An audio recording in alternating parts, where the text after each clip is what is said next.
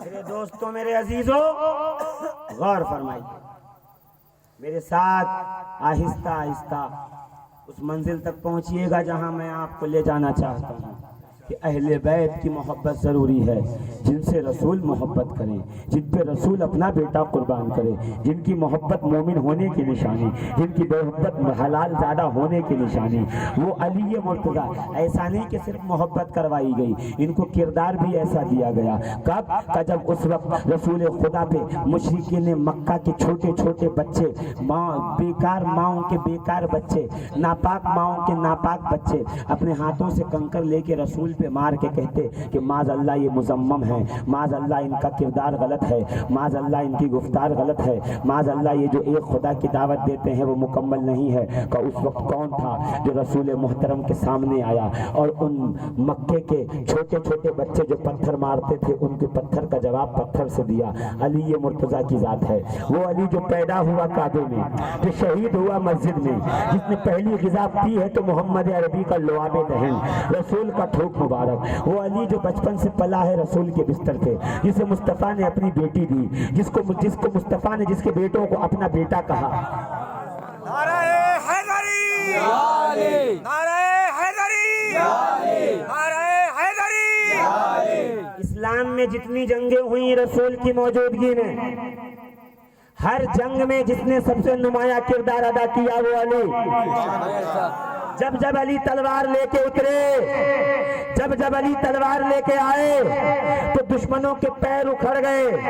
ارے جنگ بدر اسلام کی پہلی جنگ، 1000 دشمن، 313 صحابہ کا سب ڈر رہے تھے۔ جس کو لگے نا شفیق القادری کہہ رہا ہے ڈر رہے تھے، وہ جا کے قرآن اٹھائے، قرآن پڑھے، سورہ احقاف اٹھا کے دیکھے، قرآن نے کہا ہے ڈر رہے تھے صحابہ کہ کیسے ان کا مقابلہ کریں گے، ہم بھوکے، ہم پیاسے، ہم کمزور، ہم نہتے۔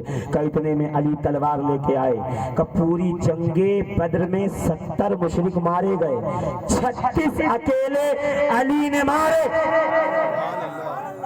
اور یہ سب لوگ جانتے ہیں جس میچ میں سب سے زیادہ جو بندہ رن بناتا ہے بعد میچ کے اس کو مین آف دا میچ کا ایوارڈ دیا جاتا ہے۔ اب سمجھے کہ کون ہے علی؟ اسلامی جنگوں کا مین آف دا بیٹل۔ نعرہ حیدری، نعرہ حیدری، نعرہ حیدری۔ جس کی طاقت کو دیکھ کر لقب قوت پروردگار ہے علی کا۔ علی کا ہاتھ ہے ید اللہ، علی کی آنکھیں ہیں عین اللہ، علی کی زبان ہے لسان اللہ، علی کا قلب ہے قلب اللہ، علی کا سینہ ہے ذنب اللہ، علی کا چہرہ ہے وجہ اللہ۔ زور سے وہ علی جس کی تلوار نے مشرکین کے 2 ٹکڑے کیے۔ مرحب کو کس نے مارا؟ علی نے۔ عمر ابن ابد کو کس نے مارا؟ علی نے۔ خیبر کس نے اکھاڑا؟ علی نے۔ احد کس نے جیتا؟ علی نے۔ جب رسول اللہ نے علم کا شہر بنایا دروازہ بنے علی، جب حکمتوں کا گھر بنا دروازہ بنے علی، منبر بنایا تو علی کو بلا کے اس پہ بٹھایا، محراب میں علی کو کھڑا کیا، اپنے بستر پہ علی کو سلایا۔ نعرہ حیدری، نعرہ حیدری، نعرہ حیدری۔ یہاں تک کہ بتایا رسول نے قیامت میں حوض کوثر میرا ہوگا، پلائیں گے جام علی، جھنڈا میرا ہوگا، اٹھائیں گے علی۔ امت جب پل صراط سے گزرے گی علی جس کو دیکھ کے مسکرائیں گے وہ گزر جائے گا، جسے دیکھ کے چہرہ پھینکیں گے وہ پھیریں گے وہ کٹ کے جہنم میں گر جائے گا۔ علی میزان پہ کام آئیں گے، علی جنت کے دروازے پہ کام آئیں گے۔ اور آخری بات سنو، آخری بات، جب گھر پہ جا کے ابھی دروازہ کھٹکھٹاؤ گے نا تو ٹین کا دروازہ ہوگا تو ٹھن ٹھن آواز آئے گی، لکڑی کا ہوگا تو ٹھک ٹھک آواز آئے گی، پلاسٹک کا ہوگا تو ڈھب ڈھب آواز آئے گی، مگر جب جنت کی کنڈی کھٹکھٹاؤ گے نا تم، تو جب ایسے ہی جب جنت کی کنڈی کھٹکھٹاؤ گے تو آواز کیا آئے گی پتہ ہے؟ یا علی یا علی یا علی یا علی۔ تو میں کہتا ہوں نا پھر جنت کے دروازے پہ یا علی سن کے منافق کہاں جائے گا؟ مومن جو دنیا میں یا علی کہتا تھا وہ تو بے حرک جنت میں گھس جائے گا اور پکار کے کہے گا یہ ہمارے آقا و مولا کا گھر ہے، یہاں کے در و دیوار پہ علی کا نام لکھا ہوا ہے، یہی ہمارا ٹھکانہ۔ علی کا نام سن کے دائیں بائیں دیکھنے لگتے ہیں تو پھر ان کو آواز لگائی جائے گی، ان کی مہمان نوازی کرو، جنت کے دروازوں سے اٹھا کے ان کو دوزخ کے حوالے کرو۔ ہر جا علی ملیں گے، نہ دامن بچائیے، بچنا ہو کر علی سے تو جہنم میں جائیے۔ جنتی ہو تو جنتیوں کی بات کرو۔ ریواں میں رہتے ہو ہے نا، جہاں رہتے ہو جس محلے میں اگل بغل والوں سے پہچان بناتے ہو، محبت کا رشتہ قائم کرتے ہو، گھر میں کچھ اچھا بنے تو ایک پیالہ پہنچا دیتے ہو، کیوں؟ پڑوسی ہے، برے وقت میں کام آئے گا، تو پڑوسی کو اگر یہ چاہتے ہو کہ برے وقت میں کام آئے تو پیالہ پہنچا رہے ہو، شربت پہنچا رہے ہو، دعوت دے رہے ہو، دعوتوں میں بلا رہے ہو، شادیوں میں انوائٹ کر رہے ہو، تو آخری ٹھکانہ تو جنت ہے نا، اور جنت کے سردار ہیں حسن اور حسین۔ اگر چاہتے ہو کہ جنت میں رہو تو حسنین سے اچھا رشتہ قائم کرو، محفلوں میں ان کا ذکر کرو، ان پہ درود بھیجو، ان سے مودت کرو، ان سے محبت کرو، تاکہ جنت میں جاؤ تو حسنین کا پڑوس ملے تو مسکرا کے کہو یہی وہ ہیں دنیا میں جن پہ جان نچھاور۔ سبحان اللہ سبحان اللہ۔ حسین زہرا کے شفا خانے کے طبیب کا نام، بے شک، واہ واہ، سیدہ کے شفا خانے کے طبیب کا نام ہے حسین۔ کائنات کے شفا خانہ ہے فاطمہ زہرا کا گھر، بے شک بے نہیں شک۔ سمجھے؟ بلائیں آئیں، جو بغداد میں رہتا ہے وہ پہنچا غریب غوث اعظم کے در پر، ہندوستان والے کبھی اجمیر، کبھی کچوچا، کبھی مارہرا، کبھی کلیر، ہاں اتنا وقت نہیں ہے تو یہیں چلے آئے بارگاہ میں، سید شاہ لال محمد علیہ رحمت رضوان کی بارگاہ میں دعائیں مانگی، خدا نے ٹھیک کر دیا۔ اچھا ایک بات بتاؤ، طبیعت خراب ہوتی ہے، بخار ہوتا ہے، ڈاکٹر کے پاس جاتے ہو، ڈاکٹر گولی دیتا ہے نا، کبھی سنا ہے کہ ڈاکٹر نے چرس کی گولی دی ہو؟ کیوں؟ چوہا مارنے والی وہ دیا جاتا ہے جس سے طبیعت ٹھیک ہو، ہے نا؟ بولو ہے کہ نہیں؟ اگر آپ کو سردی ہے تو پیراسیٹامول نہیں دے گا ڈاکٹر، ہاں ہاں،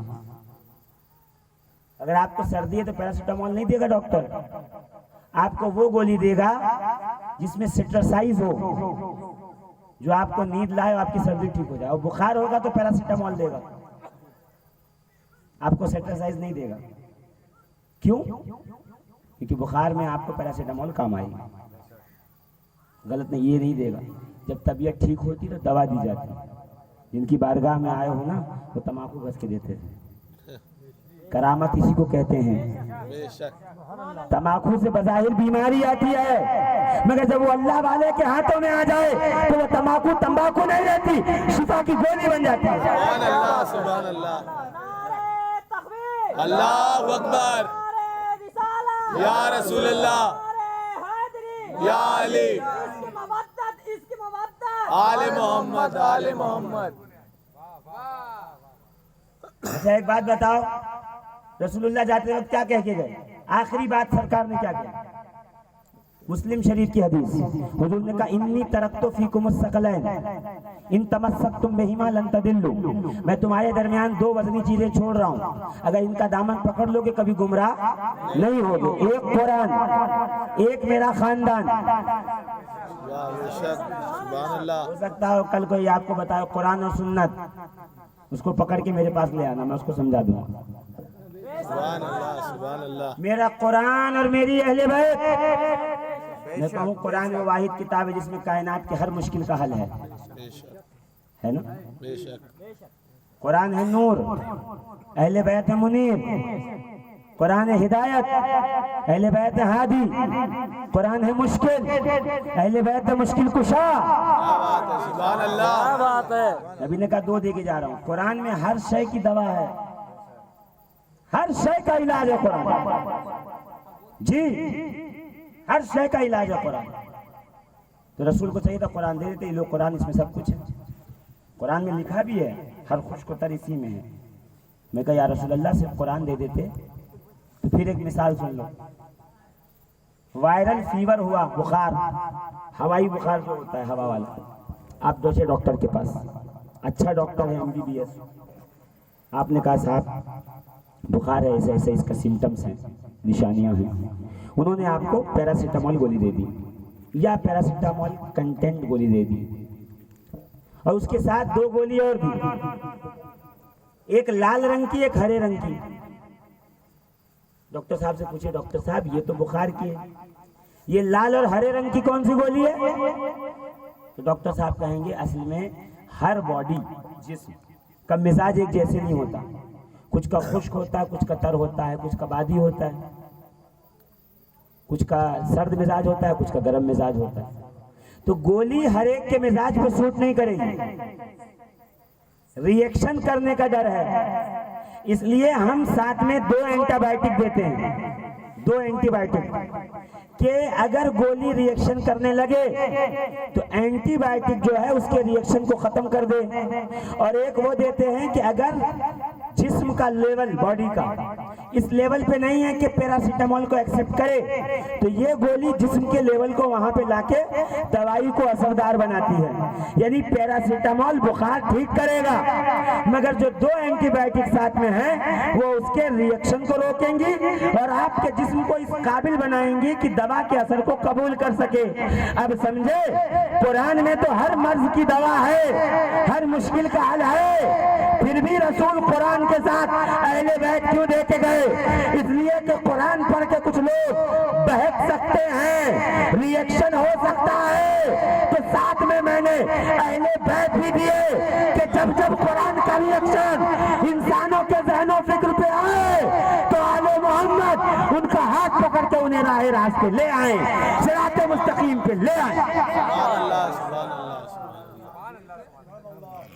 سمجھ رہے ہیں آپ کیوں اہل بیت دیا ساتھ؟ دوائے درد اسیاں پنجتن کے در سے ملتی ہیں، زمانے میں یہی مشہور ہے دارالشفا والے۔ تو میں ہاتھ جوڑ کے کہوں گا آقا حسین اللہ کی قسم آپ کا مزار دارالشفا ہے۔ بے شک یہ زمین بناؤں تبھی تو جب تک یہ حسنی حسینی شہزادہ باحیات رہا دنیا میں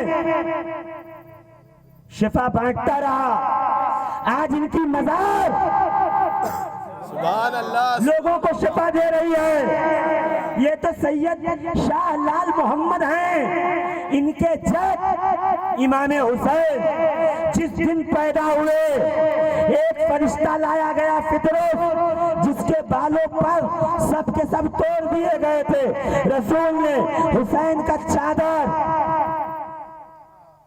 ایک روایت میں ہے صاحب بصائر الدرجات کہتے ہیں کہ حسین جس جھولے میں لٹائے جانے والے تھے ابھی پیدا ہوئے ہیں، ابھی نانا کی گود میں ہیں، بعد میں لٹائے جائیں گے، جو جھولا حسین کے نیت سے لایا گیا تھا حضور نے کہا اس جھولے سے اس کے پر لگاؤ، تو لا کر کے حسین کے جھولے سے فطروس کے ٹوٹے ہوئے پر لگائے کہ جیسے پر لگے فوراً فطروس کے جسم میں علی کیفیت پیدا ہوئی اور پرانے پر جھڑے نئے پر نکلے، فطروس پروں کو دیکھنے لگا، جبریل نے پوچھا فطروس کیا دیکھ رہے ہو؟ کہ دیکھ رہا ہوں ایک خدا کی عطا، ایک حسین کی دعا۔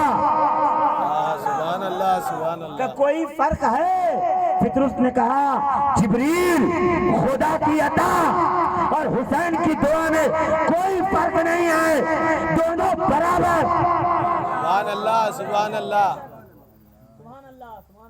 میں کہوں اگر حسین ہوتے تو میں جا کے اپنے درد کی دوا لے آتا، حسین نہیں ہے کہ اسی لیے تو رسول نے حسین کا ہاتھ فرشتے کو نہیں لگایا، حسین کے جھولے سے لگوایا، اور جھولا وہ جس میں ابھی تک حسین آئے نہیں۔ آپ سمجھے نہیں عزیزوں، جب گھر میں بجلی لگانی ہو تو فیوز ہوتا، فیوز کیا کہتے ہیں اس کو؟ فیوز ہی کہتے ہیں۔ فیوز میں ایک پتلا سا تار لگا ہوتا، وہ لگایا آپ نے، اس تار سے کرنٹ گزر کے اندر گھر کے آکیوپائڈ میں پہنچا اور وہاں سے تقسیم ہوا۔ مگر جب وہی فیوز لے جا کے آپ کمپنی میں دیکھو گے تو وہ اتنا بڑا ہوتا ہے، تار موٹا ہوتا ہے، اور ریلوے والے کا تار تو اتنا موٹا ہوتا ہے اور فیوز اتنا بڑا ہوتا ہے۔ میرے دماغ میں ایک دن یہ بات آئی، یار ریلوے والا فیوز اگر گھر میں لگا لوں نا تو زیادہ چلے گا، یہ بار بار فیوز اڑ جاتا ہے لوڈ بڑھنے کی وجہ سے، تو ریلوے والا فیوز لا کے جیسے لگایا گھر میں، کیوں پتا ہے؟ اس لیے کہ جتنا الیکٹریسٹی، بجلی گھر کے پنکھا، بتی، لائٹ، فریج، اے سی کے لیے چاہیے، وہ پاس کرنے کے لیے پتلے وائر والا فیوز چاہیے، اور جتنا ریلوے کو چاہیے ٹرین کو، اس کے لیے موٹا وائر چاہیے۔ اب پتلا والا موٹے پہ لگاؤ تو کام نہ کرے، فیوز اڑ جائے، فیوز ہی ختم ہو جائے، اور موٹا والا گھر میں لا کے لگاؤ تو گھر کا سارا سامان ختم، اتنا بجلی دے دے گا کہ جتنی ضرورت اتنا ہی کیپیسٹی کا فیوز لگایا جائے گا۔ یعنی حسین کا وجود تھا، اگر ہاتھ لگا دیتے تو مل جاتا فیضان، مگر حسین کا جھولا اس لیے کہا گیا جھولے سے لگاؤ کہ فرشتے کے پروں کو شفا ملنے کے لیے جتنے انوار و تجلیات کی ضرورت تھی اتنے انوار و تجلیات حسین کے جھولے میں موجود تھے۔ سبحان اللہ سبحان اللہ۔ جتنی ضرورت تھی اتنا حسین کے جھولے میں تھا، اس لیے وہاں بھیجا گیا، ضرورت کے مطابق فیضان دیا جاتا ہے۔ تو میں یہ کہتا ہوں کہ حسین جھولے میں ابھی لٹائے نہیں گئے، ابھی حسین کا جسم جھولے سے لگا نہیں، صرف اس نیت سے جھولا لایا تو اس جھولے میں اتنی برکت ہے۔ تو عزیزان محترم، پتہ یہ چلا اگر حسین کی نیت کا جھولا ہو تو فرشتے کو شفا دے سکتا ہے، تو مجھے کہہ لینے دو کہ اگر حسین کی نیت کا جھولا فرشتے کو شفا دے سکتا ہے تو حسین کے نسبت سے بنایا گیا تعزیہ ہماری مدتوں کو کیوں پورا نہیں کر سکتا، ہمارے لیے کیوں وسیلہ نہیں ہو سکتا؟ سبحان اللہ۔ لبیک یا حسین، لبیک یا لبیک یا حسین، لبیک یا حسین، لبیک یا حسین۔ زندہ باد زندہ باد زندہ باد زندہ باد۔ جب جھولا شفا کے لیے وسیلہ بن سکتا ہے تو حسین کا تعزیہ بھی شفا بن سکتا ہے، وسیلہ بن سکتا ہے۔ سمجھ گئے؟ کہا وہ بناؤ مگر ہو بہو ایک دم تبھی چلے گا۔ میں ان کو کہوں نقل اصل کی طرح ہو، یہ بالکل بھی غلط اصول ہے۔ نقل نقل ہوتی ہے، اصل اصل ہوتی ہے۔ امام صفوری نزہۃ المجالس میں لکھتے ہیں کہ ایک ظالم بادشاہ کے ڈر سے ایک عاشق رسول ایک غار میں جا کے چھپ گیا۔ اس نے غار میں ایک پتھر لیا، پتھر سے زمین پہ گھس کے رسول ایسے ایک قبر بنائی زمین پہ، اور وہاں کھڑے ہو کے 1000 مرتبہ صلاۃ و سلام، درود و سلام پڑھا۔ سبحان اللہ۔ پڑھنے کے بعد ہاتھوں کو اٹھا کے کہتا قادر و قدیر، میں نے اس قبر کو رسول کی تربت تصور کیا تھا، میں نے اس صاحب قبر پہ 1000 درود و سلام بھیجے، تو ان کے وسیلے سے، اپنے حبیب کے وسیلے سے مجھے ظالم بادشاہ سے نجات عطا فرما۔ ابھی یہ جملے نکلے ہی تھے زبان اقدس سے کہ اتنے میں ایک شخص دوڑا ہوا آیا، کہ تجھ کو مبارک ہو، بادشاہ مر گیا۔ تو صاحب نزہۃ المجالس مجالس کہتے ہیں کہ تصوراتی قبر پر اگر دعا کر لی جائے تو خدا اسے اصل قبر کے مطابق جزا دیتا ہے۔ تو جب جنگل میں چھپے ہوئے ایک عاشق رسول کو ہاتھوں سے زمین پہ قبر بنا کر کے تصور کرے تو اس کا تصور قبول ہے۔ تو ہم سنی حسینی مسلمان اگر اپنے حلال مال سے حسین کا روضہ بنائے، تعزیے کی نقل بنائے، تو ہمارا تصور کیوں قبول نہیں ہوگا؟ ہمارا تعزیہ کیوں قبول نہیں ہوگا؟ سبحان اللہ۔ پتا چلا عزیزان محترم، تصور کل بھی قبول تھا، تصور آج بھی قبول ہے، تصور صبح قیامت تک قبول ہوتا رہے گا۔ رب قادر قدور مولا کائنات علی جدہ وعلیہ صلاۃ و تسلیم امام حسین اور اہل بیت پنجتن پاک کے صدقہ و طفیل میں ہماری تعزیہ داری محبت حسینی، محبت اہل بیت کو اپنی بارگاہ میں قبول فرمائے۔ عزیزو، یہ وہ ہیں جنہوں نے اپنی پوری زندگی دین اسلام کے لیے ختم کر دی۔ 2 منٹ مجھے دے دو، میں 2 منٹ میں اپنی بات سمیٹ کر کے ختم کر رہا ہوں۔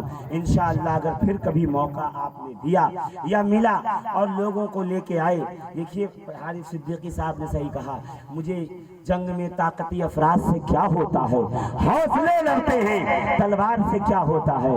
ہمیں تلوار کی ضرورت نہیں ہے، ہمیں حوصلوں کی ضرورت ہے۔ اللہ ہمارے حوصلوں کو، آپ کے حوصلوں کو قبول فرمائے۔ یہ وہ حضرات ہیں جنہوں نے کربلا معلی کے اندر اپنی تمام نسل کو قربان کر کے بتایا کہ رسول نے ہمیں ایسے بلند نہیں کیا، ہم میں وہ جذبہ قربانی بھی ہے۔ 6 مہینے کا بیٹا 18 سال کا بچہ قربان کیا۔ عزیزوں، کبھی کربلا کی سرزمین پہ آؤ تو آپ کو پتہ چلے کن مصیبتوں سے آقا حسین گزرے ہیں۔ چھوٹے چھوٹے بچے سامنے تڑپ رہے ہیں پانی کے لیے، مگر حسین بیعت کرنے کو تیار نہیں ہے، اس لیے کہ بچہ مر جائے گا قبول ہے، مگر میرے نانا کا دین میدان کربلا میں تڑپ کر کے اپنی زندگی کو آخری سانس لے لے، یہ حسین کو قبول نہیں ہے۔ یہ ماہ سفر ہے، اس مہینے میں رسول کی اہل بیت قید خانوں میں رہے ہیں، اور قید خانہ کیسا پتہ ہے؟ صرف دیواریں ہیں، چھت نہیں ہے اوپر، دن میں دھوپ آتی ہے، رات کو شبنم گرتی ہے۔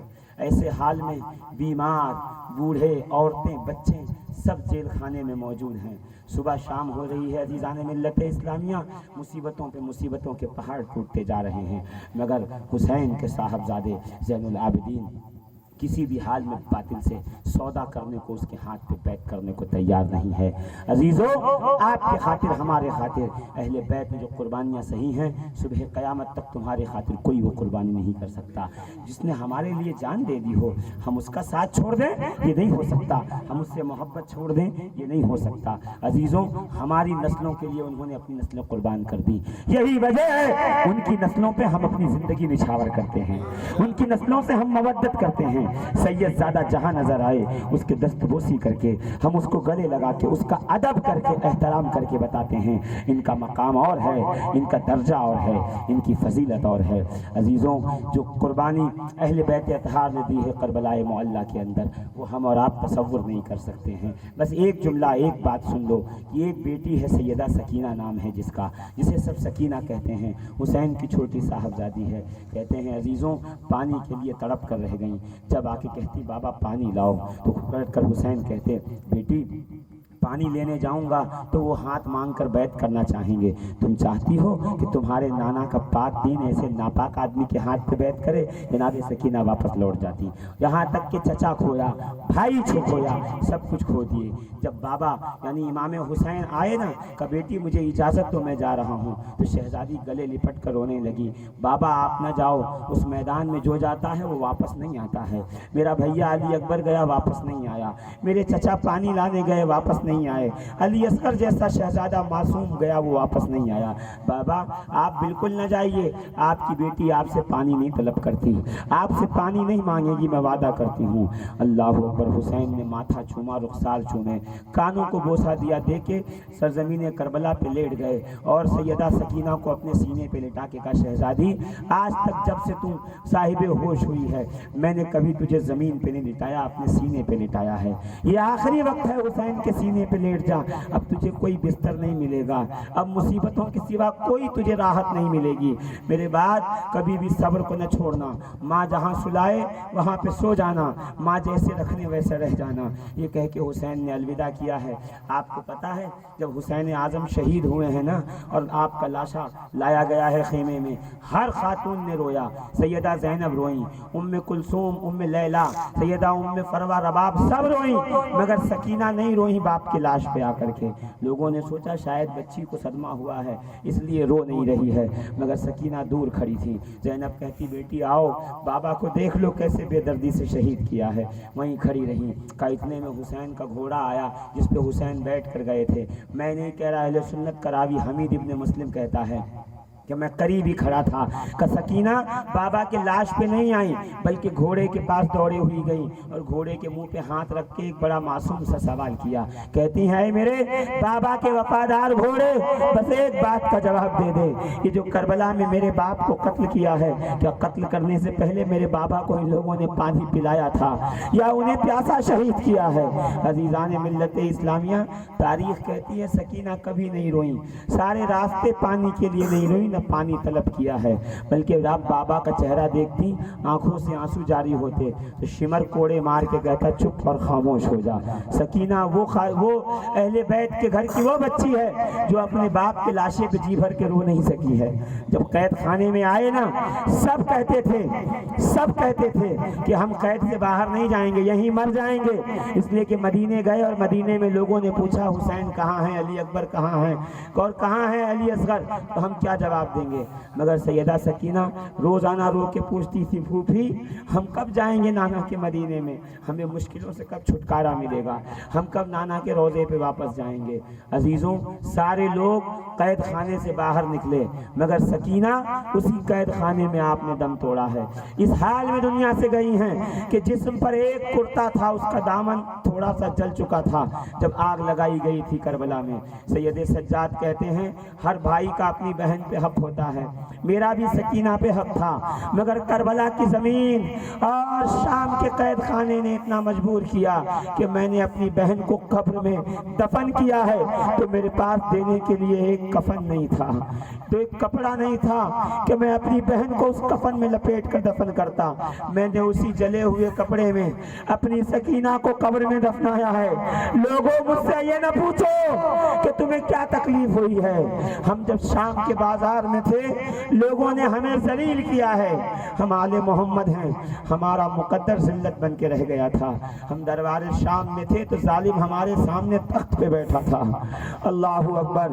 عزیزان ملت اسلامیہ، تاریخ کہتی ہے، زین العابدین کہتے ہیں ایک وقت ایسا گزرا کہ میرے ہاتھ سے دامن صبر چھوٹنے والا تھا کہ جب ہم عبید اللہ ابن زیاد کے دربار میں لائے گئے تھے تو وہ کھانے کا وقت تھا اور ابن زیاد کھانا کھانے کے لیے بیٹھا ہوا تھا، دسترخوان لگا تھا، اس پہ نعمتیں ساری جو ہیں بچھی ہوئی تھیں اور میں اتنا پیاسا اور بھوکا تھا کہ بار بار جی چاہتا تھا کہ میں کہہ دوں کہ اے ابن زیاد تھوڑا کھانا مجھ کو کھلا دے، بدلے میں جو چاہیے وہ لے لے، مگر پھر دل میں خیال آیا میں اس حسین کا بیٹا ہوں جس نے سب کچھ قربان کر دیا، مگر دنیا کی حقیر اور ذلیل چیزوں کے لیے کبھی باطل کے ہاتھوں پہ سودا نہیں کیا۔ سید سجاد امام زین العابدین کہتے ہیں اس دن جتنا میں بے صبرا تھا کوئی نہیں تھا، ہاں جتنا میں غمزدہ ہوا قید میں شام کے اتنا کوئی غمزدہ نہیں ہوا۔ اور جب سید سجاد اس دنیا سے تشریف لے گئے، غسل کے لیے لٹایا گیا تختے پہ تو غسال رونے لگا، لوگوں نے پوچھا رونے کی وجہ کیا ہے، کہ میں نے دیکھا اس کے جسم پہ آج بھی ہتکڑیوں کی جگہ پہ زخم لگے ہوئے ہیں، بیڑیوں کے جگہ پہ زخم لگے ہوئے ہیں، جسم پہ کالے کالے نشان ہیں۔ میں نے پوچھا گھر والوں سے یہ کس چیز کے نشان ہیں، تو گھر والوں نے پکار کے کہا یہ وہ کوڑے تھے جو سید سجاد کی پشت پہ ظالموں نے مارے تھے۔ اللہ لعنت اللہ علی قوم الظالمین۔ اللہ ظلم کرنے والوں پہ لعنتوں کی برسات کرے، ہمیں اہل بیت کے صدقے میں دنیا اور آخرت کی بھلائی عطا فرمائے۔ یا اللہ غم حسین کے سوا کوئی غم نہ دکھا، غم حسین کے سوا کوئی غم نہ دکھا، جب تک دنیا میں جئیں آل محمد کی محبت مودت میں جئیں، دنیا سے جائیں آل محمد کی مودت اور محبت میں جائیں، آمین بجاہ النبی الکریم۔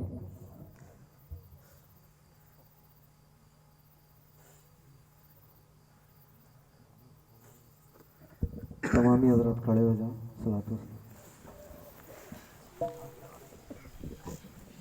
یا نبی سلام